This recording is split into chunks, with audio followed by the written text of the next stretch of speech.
आपका अचेतन मन और कुशी। अमेरिका मनोवैज्ञानिक के पितामह विलियम जेम्स ने कहा था कि 19वीं सदी की सबसे महान खोज भौतिक शास्त्र के क्षेत्र में नहीं थी। सबसे बड़ी खोज आस्था से प्रेरित अचेतन मन की शक्ति थी। हर इंसान में शक्ति का असीमित भंडार है जो दुनिया की किसी भी समस्या को परास्त कर सकता है। सच्ची और स्थायी खुशी आपके जीवन में उस दिन आएगी जब आपको स्पष्ट एहसास हो जाएगा कि आप किसी भी कमजोरी से उबर सकते हैं। जब आपको यह एहसास हो जाएगा कि आपका अचेतन आपकी समस्याओं को सुलझा सकता है, आपके शरीर का उपचार कर सकता है और आपको आपके सपनों से भी ज़्यादा समृद्धि दिला सकता है। जब आपकी अपने सपनों के जीवन साथी से सगाई हुई थी तो आप बहुत खुश हुए होंगे। शायद आपको तभी भी बहुत खुशी महसूस हुई होगी जब आप कॉलेज से पास हुए होंगे, जब आपकी शादी हुई होगी, जब आपका बच्चा पैदा हुआ होगा, जब आपको कोई बड़ी सफलता या पुरस्कार हासिल किया होगा। आप इसी तरह के दूसरे अनुभवों की सूची भी बना सकते हैं। जब आप खुश हुए हों, चाहे ये अनुभव कितना भी अद्भुत हो, ये सच्ची स्थायी खुशी नहीं है। ये सारे अनुभव अस्थायी हैं।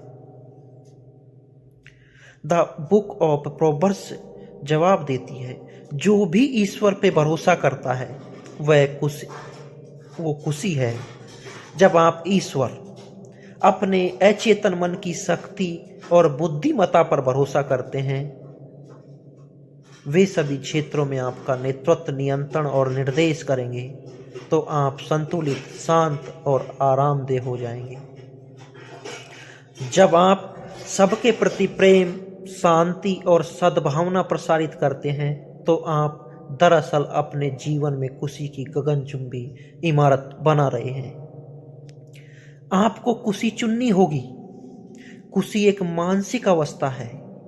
बाइबल के एक वाक्य है, इस दिन आप चुने कि आप कितनी सेवा करेंगे।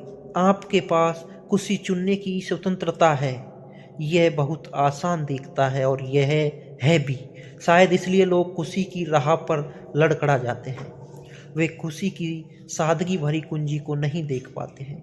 जीवन की महान चीज़ें आसान, प्रगतिशील और रचनात्मक हैं। वे कल्याण और खुशी देती हैं।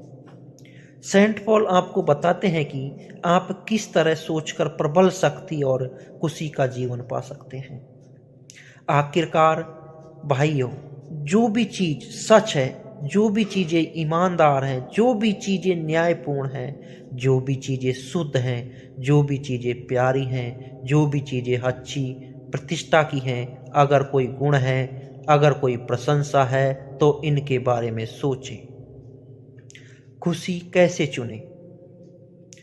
इस समय खुशी चुने। यह काम ऐसे करें। सुबह अपनी आंखें खोलते ही खुद से कहें, देवी विधान आज है, हर दिन मेरे जीवन का संचालन करता है। सारी चीज़ें आज मेरे भले के लिए काम करती हैं। यह मेरे लिए एक नया और अद्भुत दिन है। इस दिन जैसा कोई दूसरा दिन कभी नहीं हो सकता। मुझे दिन भर देवी मार्गदर्शन मिलता है और मैं अपने हर काम में समृद्ध बनूंगा। देवी प्रेम मुझे घेरे है, मेरे चारों तरफ शांति है। जब भी मेरा ध्यान अच्छाई और सृजनात्मक से भटकता है, तो मैं उस चीज़ के बारे में तत्काल सोचने लगूंगा जो सुंदर और अच्छी है। मैं आध्यात्मिक और मानसिक चुंबक हूँ। मैं अपनी और उन सभी चीज़ों को आकर्षित करता हूँ जो मुझे नियामतें देती हैं, समृद्धि करती हैं। आज मैं अपने सभी कामों में अद्भुत सफलता पाऊंगा। निश्चय ही रूप से आज मैं दिन भर खुश रहूंगा। हर दिन इसी तरह शुरू करें, फिर आप खुशी का चुनाव करेंगे और खुशी तथा आनंद मिलेगा। उसने खुशी रहने की आदत डाल ली। कई साल पहले मैं उत्तरी भारत के एक क्षेत्र के किनारे पर एक किसान के घर लगभग एक हफ्ते ठहरा। मेरा मेहजबान हमेशा गुनगुनाता और सीटी बजाता रहता था। वह इतना खुशनुमा था कि मैंने उनसे उनकी खुशी का राज पूछ लिया। यह मेरी आदत है। उसने जवाब दिया, जब मैं सुबह जागता हूँ और जब मैं रात को सोने जाता हूँ तो अपने परिवार, फसल, जानवरों को दुआएं देता हूँ और अद्भुत फसलों के लिए ईश्वर को धन्यवाद देता हूँ। इस किसान ने 40 साल से ज़्यादा समय पहले ये आदत डाली थी। जैसे आप जानते हैं, नियमित रूप से दोहराए जाने वाले विचार अचेतन मन में पहुंच जाते हैं और आदत बन जाते हैं। उसने समझ लिया था कि खुशी एक आदत है। आप में खुश रहने की इच्छा होनी चाहिए। खुश रहने के बारे में आपको एक महत्वपूर्ण बात याद रखनी चाहिए। आपके मन में खुश होने की सच्ची इच्छा होनी चाहिए। कुछ लोग इतने लंबे समय से तनावग्रस्त, दुखी और निराश होते हैं कि अगर किसी अद्भुत, अच्छी, सुखद खबर से वे अचानक खुश हो जाएं तो वे उस महिला की तरह प्रतिक्रिया करेंगे जिसने मुझे एक बार कहा था, इतना खुश होना ठीक नहीं है। वे अपनी पुरानी मानसिक संरचना के इतने आदी हो चुके हैं कि उन्हें खुशी सहज महसूस नहीं होती। वो अपनी जानी पहचानी तनावग्रस्त, दुखी अवस्था में लौटने के लिए बेताब रहते हैं। मैं इंग्लैंड की एक बूढ़ी महिला को जानता हूँ जिसे कई साल से अर्थराइटिस था। वह अपने घुटने थपथपा कर कहती थी, मेरा अर्थराइटिस आज बुरी हालात में है, आज मैं बाहर नहीं जा सकती, मेरा अर्थराइटिस मुझे दुखी कर रहा है। महिला की इसी तरह के कारण उसके बेटी, बेटा और पड़ोसी उसका बहुत ध्यान रखते थे। दरअसल इसी कारण वह अपने अर्थराइटिस को पसंद करती थी। वह अपने दुख को पसंद करती थी। अपने अचेतन मन के स्तर पर वह खुशी नहीं होना चाहती थी। मैंने उसे उपचार का एक तरीका सुझाया। मैंने उसे बाइबल की कुछ पंक्तियां लिख कर दी और कहा कि अगर वह इन सच्चाइयों पर ध्यान केंद्रित करेगी तो उसका मानसिक नजरिया बेशक बदल जाएगा। उसकी आस्था और विश्वास उसे स्वस्थ कर देगा। उसने इसमें दिलचस्पी नहीं ली। कई लोगों की तरह वह भी अजीब मानसिक चिंता का शिकार थी जिसे वह छोड़ना नहीं चाहती थी। उसे दुखी और परेशान रहना पसंद था, या कम से कम उसे दुखी से मिलने वाला लाभ पसंद था। दुख क्यों चुनना? कई लोग दुख को चुनते हैं। उन्हें यह एहसास ही नहीं होता कि ऐसा कर रहे हैं। वे इस तरह के विचार रखते हैं, आज का दिन बुरा है, हर चीज गड़बड़ होने वाली है, मैं सफल नहीं हो पाऊंगा, हर व्यक्ति मेरे खिलाफ है, धंधा बुरा है और यह पहले से ज़्यादा बुरा होने वाला है, मैं हमेशा देर से पहुंचता हूं, मुझे कभी सुनहरे मौके नहीं मिलते, वह कर सकता है लेकिन मैं नहीं कर सकता। अगर सुबह सुबह आपकी यह मानसिक नज़रिया रहता है तो आप अपनी और इन सभी सुखद घटनाओं को आकर्षित करेंगे और बहुत दुखी रहेंगे।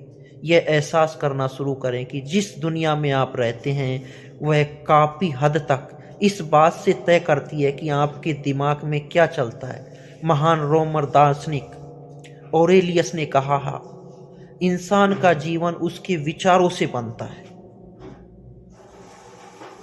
इंसान वैसा ही होता है जैसा वह सारे दिन सोचता है। जो विचार आप आदतन अपने मस्तिष्क में रखते हैं वह शारीरिक व भौतिक रूप में प्रकट हो जाते हैं। यह सुनिश्चित करें कि आप नकारात्मक, पराजयवादी, बुरे या निराशाजनक विचार न रखें। अपने मस्तिष्क को बार बार याद दिलाएं कि आप अपनी मानसिकता के बाहर कुछ अनुभव नहीं कर सकते।